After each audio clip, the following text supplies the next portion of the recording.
Bismillahirrahmanirrahim. Assalamualaikum warahmatullahi wabarakatuh. Bismillah, alhamdulillah, wassalatu wassalamu ala rasulillah wa ala alihi wa sahbihi wa man tabi'ahu sunnatahu wa jamaah. La hawla wa la quwata illa billah, amma ba'dah.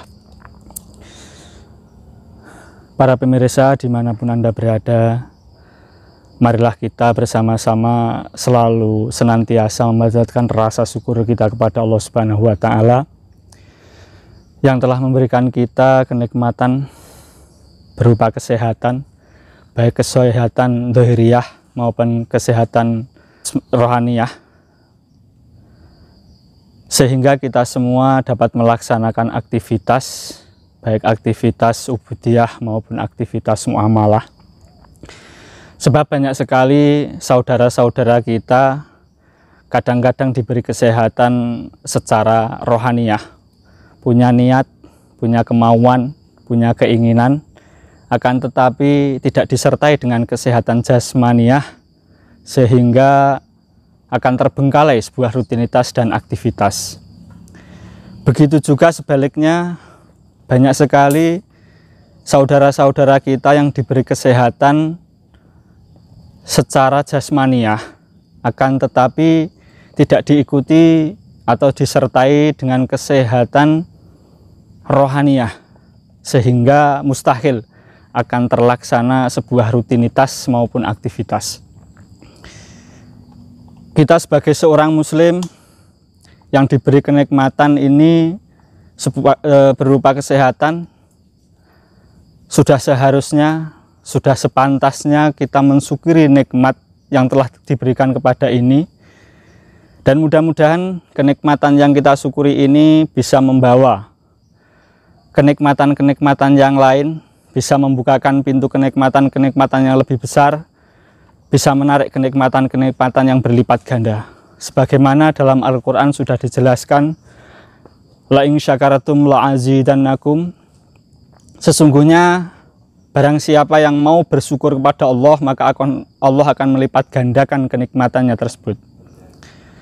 Kita diberi mata bisa melihat, tentu kita harus mensyukurinya, tapi juga harus disertai dengan amaliyah. Kita diberi mulut, kita yakin bahwa itu adalah pemberian dari Allah Subhanahu wa Ta'ala. Kemudian kita bersyukur, berterima kasih kepada Allah Subhanahu wa Ta'ala. Tapi juga harus disertai dengan amaliyah, sehingga para ulama mendefinisikan bahwa rasa syukur itu ada tiga. Yang pertama, syukur itikodi, dengan keyakinan bahwasanya apa yang kita miliki, apa yang kita punya saat ini adalah pemberian dari Allah Subhanahu wa Ta'ala. Yang kedua adalah syukur kauli, yaitu mensyukuri dengan ucapan, dengan membanyak berzikir, banyak membaca tahmid, banyak berterima kasih kepada Allah dan lain sebagainya. Yang ketiga adalah syukur amali, yaitu syukur dengan perilaku, syukur dengan perbuatan. Ketika kita diberi sebuah kekuatan, kesehatan, kita yakin bahwa itu adalah pemberian dari Allah.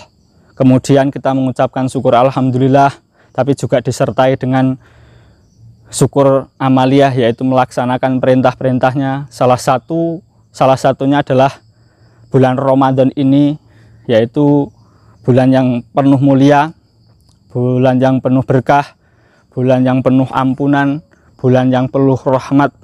Sudah seharusnya kita melaksanakan sebagai rasa syukur amaliyah kita kepada Allah Subhanahu wa Ta'ala.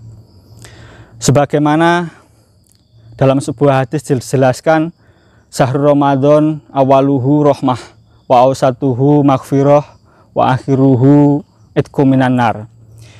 Di bulan Ramadan, awal bulan Ramadan, Allah menurunkan rahmatnya kepada alam semesta beserta isinya. Ini tidak terhingga, semuanya akan mendapatkan rahmat.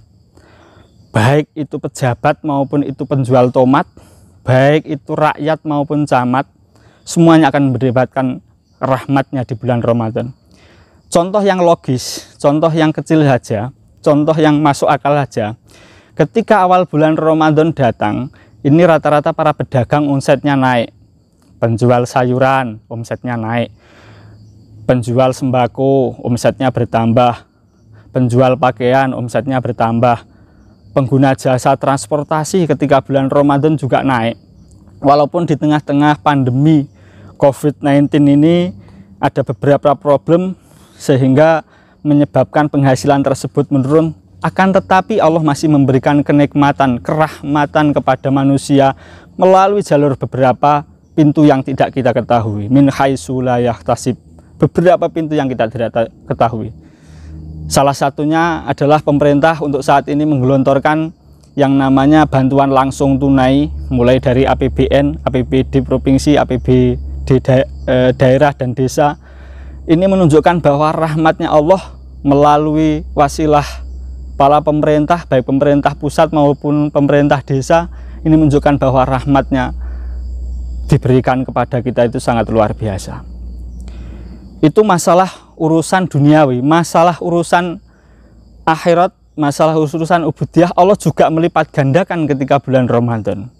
Salah satunya adalah barang siapa yang melakukan ibadah sunnah di bulan Ramadan, maka Allah menilai atau memberikan sebuah penilaian sama dengan ibadah wajib di luar bulan Ramadan. Barang siapa yang melakukan ibadah wajib di bulan Ramadan sama dengan beribadah 7 kali wajib di luar bulan Ramadan. Dan kalau kita ketahui di malam bulan Ramadan juga ada salah satu malam yang istimewa, yaitu Lailatul Qadar, di mana satu ibadah pada malam itu sama dengan beribadah selama 1000 bulan, bahkan lebih baik. Lailatul Qadri khairum min alfi syahr. Lailatul Qadar adalah malam yang lebih mulia dan lebih baik daripada 1000 bulan. Barang siapa yang melakukan ibadah, melakukan kebaikan, melakukan sedekah pada malam itu, maka Allah menilai bagaikan beribadah, bersedekah selama 1000 bulan. Yang kedua adalah wa'usatuhu magfirah. Di bulan Ramadan pertengahan Allah menurunkan sebuah pengampunan. Siapa yang akan mendapat pengampunan di bulan Ramadan? Di dalam hadis dijelaskan, mangkoma Ramadana imanan wahtisaban ghufirallahu ma taqaddama min dzambih. Yaitu orang-orang yang mau menghidup-hidupi bulan Ramadan, orang-orang yang mau mendirikan sholat malam, beriktikaf, memperbanyak zikir, membaca Al-Quran pada bulan Ramadan, maka Allah akan mengampuni dosa-dosanya. Bahkan dosa-dosa yang telah lewat pun oleh Allah akan dihapus. Ma taqaddama min dzambih. Inilah salah satu keistimewaan bulan Ramadan. Salah satunya adalah pengampunan yang sangat luar biasa. Yang ketiga, wa akhiruhu itqu minan nar. Yang terakhir yaitu dibebaskan dari api neraka. Siapa yang akan terbebas dari api neraka di bulan Ramadan? Yaitu orang-orang yang hatinya sedih, yang hatinya susah, yang hatinya gelisah ketika dia tahu ingin berpisah dengan Ramadan. Inilah ciri-ciri orang yang akan diampuni atau dibebaskan dari api neraka. Yang hatinya susah, yang hatinya sedih, karena mengetahui bahwa keistimewaan bulan Ramadan yang sangat luar biasa, dan dia mengetahui akan berpisah dengan bulan Ramadan, maka dia akan merasa sedih sekali dengan berpisah dengan bulan Ramadan. Sehingga para ulama mendefinisikan bahwasanya tingkatan-tingkatan orang yang beribadah itu ada 3 tingkatan, ada 3 grade. Grade yang pertama yaitu orang yang beribadah hanya karena takut berdosa. Contohnya seperti ini. Kita melakukan sholat cuma gara-gara kita kalau tidak sholat takut dosa. Kita melakukan puasa, kalau tidak puasa kita takut dosa. Kita membayar zakat karena takut kalau tidak membayar zakat dosa. Ini adalah tingkatan orang yang ibadah yang paling rendah. Grade yang paling bawah orang yang beribadah adalah orang yang beribadah cuma karena takut dia berdosa. Grade yang kedua atau tingkatan yang kedua yaitu orang yang beribadah hanya mengharapkan pahala dari Allah. Ini adalah tingkatan yang kedua. Contohnya seperti ini. Ketika kita melakukan sholat adalah untuk mengharapkan pahala. Kita berjamaah ingin pahalanya berlipat. Kita berjamaah di masjid ingin pahalanya berlipat ganda. Ini adalah tingkatan ibadah yang kedua, yang nomor 2, tengah-tengah. Sehingga kalau orang-orang yang seperti ini, bahayanya kalau imannya tipis akan menimbulkan sifat yang negatif, yaitu riya. Ini berbahaya. Sebab ibadah. Yang ketiga, tingkatan ibadah yang ketiga yang paling tinggi, yaitu ibadah bukan karena apa-apa, bukan karena takut dosa, bukan karena mengharapkan pahala, tapi karena Allah Subhanahu wa ta'ala. Sebagaimana dalam Al-Quran sudah dijelaskan, inna sholati wa nusuki wa mahyaya wa mamati lillahi rabbil alamin.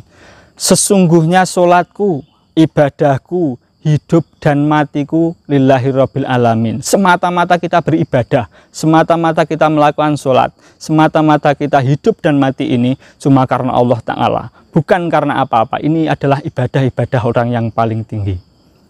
Dan mudah-mudahan kita yang dipertemukan di bulan puasa Ramadan ini mendapatkan ampunan dari Allah, mendapatkan rahmat dari Allah, dan tentunya kita di akhir-akhir bulan Ramadan ini bisa mendapatkan atau terbebas dari api neraka.